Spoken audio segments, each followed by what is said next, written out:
Olá, meus amigos queridos. Olha eu aqui. Sou Sidney. Nós estamos gravando uma série de preleções a respeito do Evangelho segundo o Espiritismo. Esse Evangelho tão elucidativo que nos dá a possibilidade de muita reflexão. Eu digo, por que muita reflexão? Porque ele serve-nos para a medicina da alma, para que possamos pegar o fio da meada do porquê nós temos tantos conflitos. E Kardec,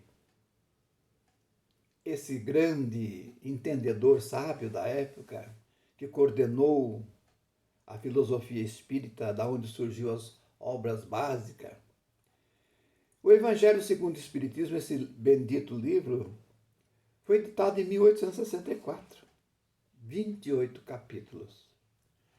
Agora, o Evangelho segundo o Espiritismo não é diferente do Evangelho que nós vemos no Novo Testamento, não. Não. Kardec tirou aquelas máximas que nos levam à reflexão, que nos levam a estudo, como no Sermão da Montanha, quando ele diz: bem-aventurados os puros de coração, porque deles é o reino dos céus. Então, Kardec achou por bem, né, desvencilhar esse tema em diversos itens. Vinde a minhas criancinhas, né, a verdadeira pureza, as mãos lavadas, pecado por pensamento, adultério. Então nós vamos comentar o pecado por pensamento, adultério, né? Eu gostaria até de deixar registrado, hoje é dia 27, domingo. Eu digo assim para vocês, bom dia, mas poderei dizer também boa tarde, boa noite, não sei que hora que vocês vão assistir esse vídeo, sempre eu estou comentando assim. Então esse capítulo é muito interessante, muito, que nos leva a fazer uma profunda reflexão. E nós precisamos desmistificar essa palavra que se chama adultério, como termo filosófico. De uma vez que esse termo é muito usado de uma forma equivocada. E do outro lado, centraliza um único pensamento: traição nos relacionamentos conjugais, que eles dizem adultério. Em Mateus capítulo 5, versículo 27 a 28, está registrado o seguinte, fala de Jesus: olha, aprendeste o que foi dito aos antigos? Não cometereis adultério. Isso faz parte dos 10 mandamentos, né? Mas eu vos digo, quem tiver olhado a uma mulher com desejo por ela, já cometeu adultério em seu coração. Mas Jesus não estava se referindo especificamente a esse sentido, mas num sentido subjetivo, geral. Né? Isso faz parte dos 10 mandamentos mesmo, o sexto mandamento. Não cometereis adultério, não cometereis falta, não fazeis pecado. E já no nono mandamento, já tem: não desejareis a mulher do vosso próximo. Então, estudando mais humildemente o comportamento do ser humano, a filosofia espírita diz que esse planeta, informações do nosso espírito mais evoluído, é de provas e expiações. E Jesus diz, né? A felicidade não é desse mundo. Logo, aqui ninguém tem a nobreza de coração plenamente. E a vida na matéria nos oferece muita sedução em todos os sentidos. O que nós podemos observar é que cada um de nós somos seres únicos, e cada qual com suas virtudes. O fato que existe seres mais afáveis, mais dóceis, mais tolerantes do que os outros. São heranças do passado. Mas, no fundo, estamos aqui todos no mesmo nível de espiritualidade. E se nós estamos aqui, é para atingirmos a nobreza de espiritual futuramente. De uma vez que Jesus diz o seguinte: sedes perfeito como o vosso Pai que está no céu o é. E é a meta para todos. O certo é que ninguém aqui nunca irá atingir a perfeição além do Criador. Somos criaturas, filhos do Criador. Logo, a palavra adultério não deve ser entendida no sentido exclusivo na acepção da palavra. Vamos repetir, mas no sentido geral. Enquanto nós não atingirmos a pureza de coração, porque somos o quê? Seres adúlteros, devido ao nosso comportamento.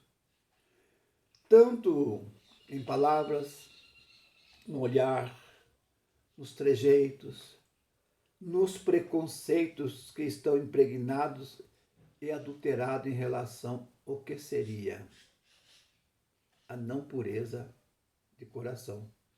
Ou seja, aquela palavra forte, todos nós temos falta de indulgência.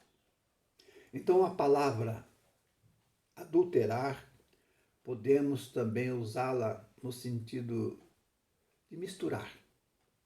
Vamos exemplificar: combustível adulterado, azeite de oliva adulterado, aquele vinho adulterado, aquele uísque adulterado, enfim, temos inúmeros exemplos do que seja adulterar. Isso está no nosso pensamento também. Então, qual a verdadeira pureza? Não se comportar como tal, porque a meta é a perfeição. E Jesus disse: ó raça adúltera, até quando estarei contigo? Olha, é o mesmo que dizer: até quando estarei nesse plano com esses seres imperfeitos, né? E Jesus empregava essa palavra frequentemente para designar o mau pensamento, aquele pensamento não adequado com a perfeição. E o mestre de Judá, o Rabi de Judá, o ser mais perfeito que por aqui já passou, tinha uma alta conotação do que era certo ou errado, pois a sua perfeição era de um alto poder moral, vindo das mais altas categorias espirituais, onde os pensamentos jamais podem ser de uma maneira adulterada, fora do amor universal. Pergunta-se: quem não tem um pensamento puro sofre as consequências dos efeitos? Sofre. É claro que sofre. À medida que a alma, empenhada no mau caminho, avança na vida espiritual, ela vai se redescobrindo. As dores vão chegando. E ela aos poucos vai se despojando das suas imperfeições. Segundo, mais ou menos, o empenho da sua boa vontade em querer ser melhor. Então, através do seu livre-arbítrio, ela vai aprendendo que nem tudo que é lícito é bom para ela. Cada qual está numa faixa espiritual. Cada qual tem a sua necessidade. Ela vai aprendendo com os conflitos criados e observando que o mal é passageiro. E o amor perdura. O amor é eterno. Então vamos a um resumo.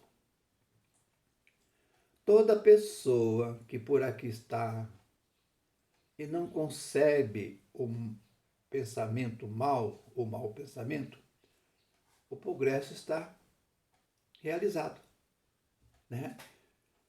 Nós podemos dizer assim: ele vive naquela fase orai e vigiai. Pessoas assim são geralmente muito simples, humildes.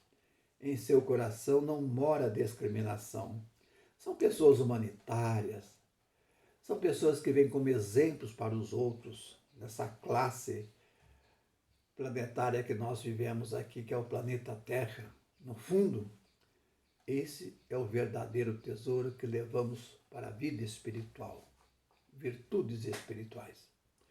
Uma outra hipótese, aquela pessoa que vem com um pensamento mau, mas o repele, o progresso está em vias de se cumprir. Porque ele está se esforçando para ser melhor. E nesse caso, ele está usando o seu livre-arbítrio de uma forma positiva para Deus. E a maioria de nós estamos nesse patamar de compreensão. E muitas vezes nós derrapamos, isso é verdade. Não conseguimos acertar. Mas Deus sabe. Deus nos conhece a fundo. O que prevalece para Deus é a boa intenção. Uma outra hipótese. Aquele que tem um pensamento mau e ciente está do ato e nele se compraz, aceita. Esse é o verdadeiro fora da lei, tanto dos homens quanto de Deus. O seu trabalho à busca da perfeição está ainda muito primário, embrionário, né? Está muito ainda por se fazer. Esse irá sofrer muitos contratempos na vida, muitos. Há de se levar em consideração que todo mau pensamento gera um retorno. É sinal de atraso da alma. E na pureza de coração não cabe qualquer mancha de atraso na alma. Não cabe.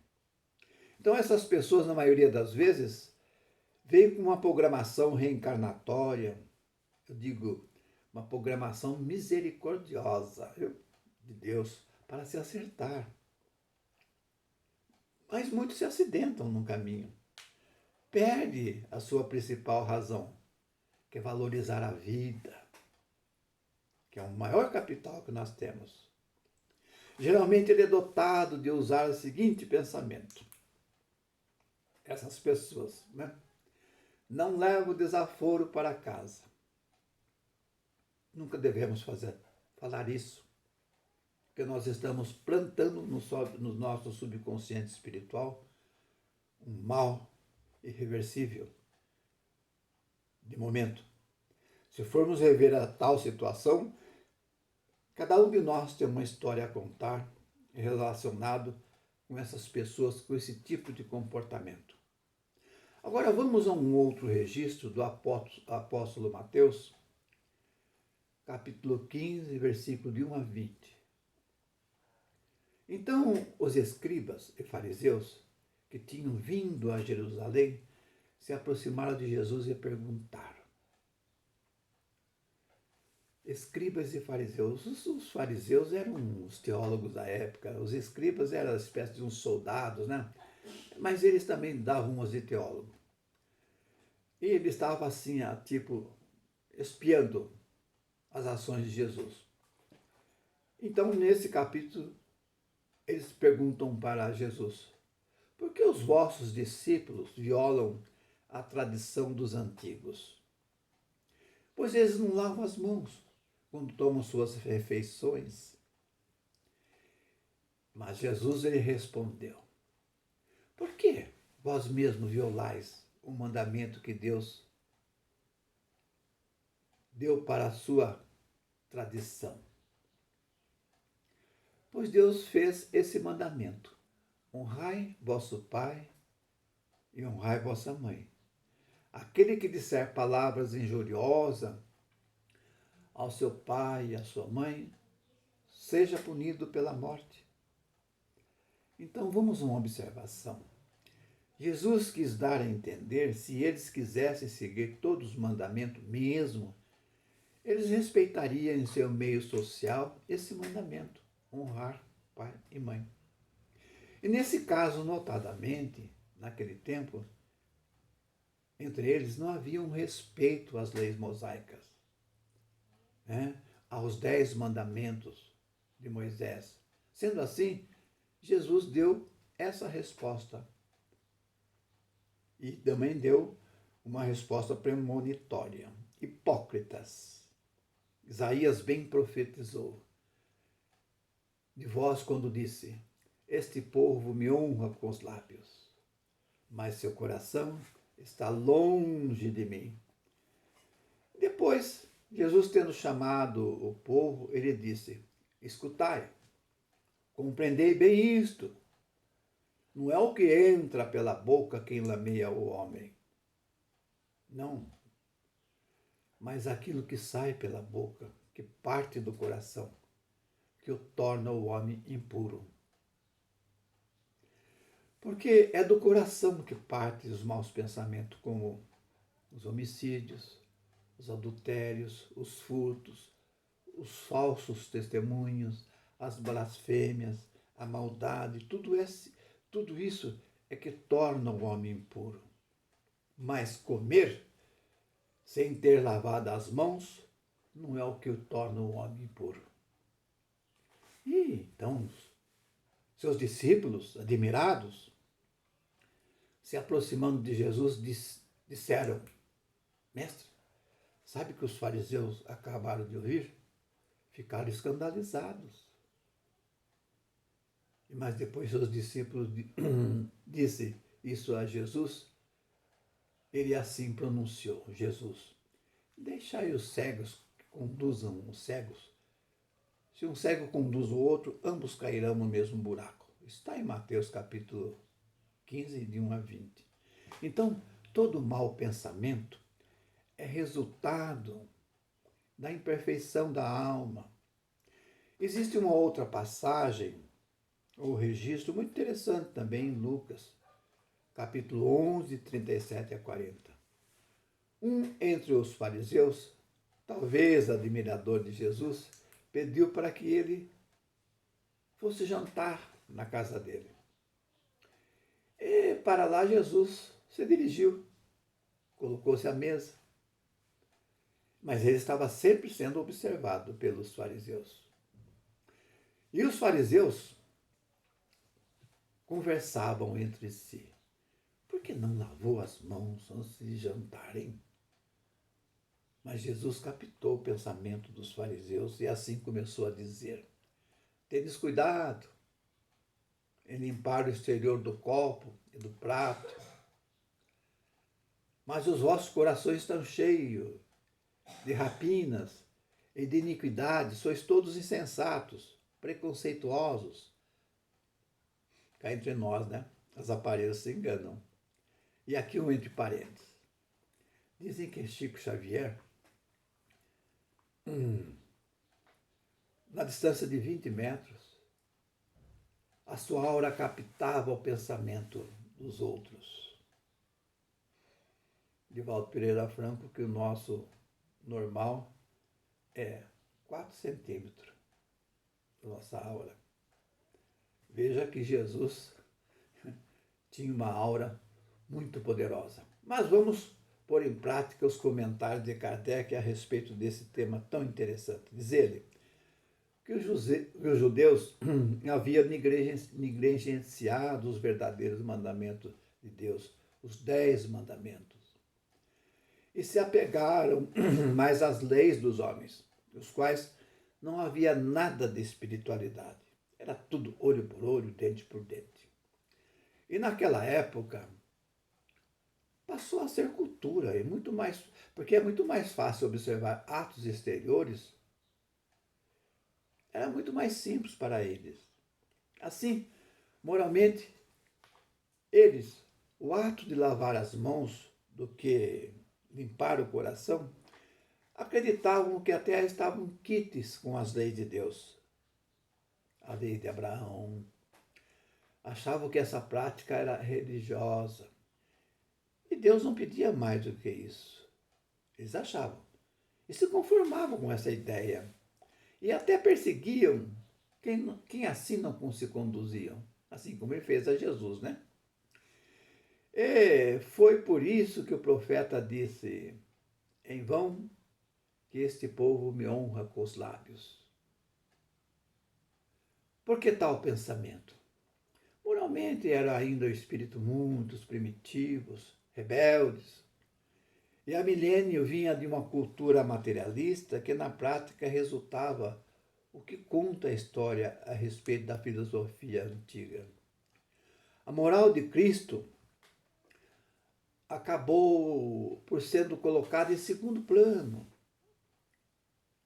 Fez muito que se dizia cristão após a partida de Cristo a não dar continuidade aos ensinamentos de Jesus e acreditar que a sua salvação seria mesmo mais assegurada nas práticas exteriores do que na moral cristã. O que hoje é ainda muito comum no mundo em que vivemos, a matéria sobrepondo o espírito.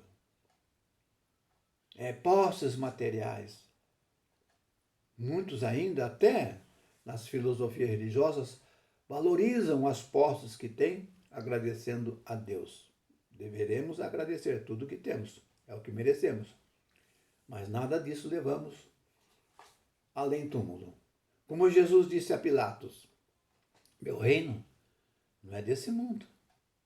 Mas jamais imaginavam que Jesus pertencia a uma alta categoria do mundo espiritual que abrange o universo todo. E Jesus ainda dizia, toda planta que meu Pai Celestial não plantou será arrancada. Então, o que ele quis dizer com isso? Como observamos, que o objetivo das religiões é conduzir o homem a Deus. E Deus é a perfeição. E o homem só chegará através da perfeição a Deus. Portanto, toda a filosofia religiosa que não formar o homem melhor não atinge o objetivo cristão. Todo homem que se diz cristão, mas comete ações exteriores, como estamos comentando, fazer mal ao próximo, nas suas mais diversas categorias, homicídios, poliações, calúnias, são hipócritas, fanáticos. Não basta apenas ter pureza no falar mansinho, se vestir de santo, vestir-se com belas túnicas como faziam os fariseus. É através dos seus atos que Deus o acolhe. É através dos seus atos que ele ganha as portas do mundo espiritual numa condição melhor. E recebemos passaporte para mundos mais avançados moralmente do que esse. Então nós precisamos repensar o que seja pureza de coração e o que seja adultério ou adulteração do pensamento. Porque quanto mais nós vamos nos conscientizando na pureza de pensamento, nós vamos obtendo afinidade com os espíritos mais avançados. Vamos formando ao nosso redor legiões de bons espíritos que dão assistência na hora que nós mais precisamos. Aquela injeção de ânimo para superar os nossos conflitos. Mas nós temos que passar, sim, para que possamos aprender. E assim, dei uma pequena explicação do que seja esse adultério, do que seja a verdadeira pureza de coração, né? Do que seja a perfeição, por exemplo, o caminho da perfeição. E assim, eu fico grato com todos e recomendo o seguinte: compartilhe com aquelas pessoas que são interessadas a escutar alguma coisa, algo a respeito do Evangelho para a sua instrução espiritual, pessoal ou familiar, né?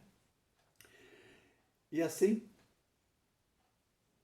que esse dia 27, que nós estamos passando, esse domingo, torne-se um domingo iluminado para todos. Meu muito obrigado.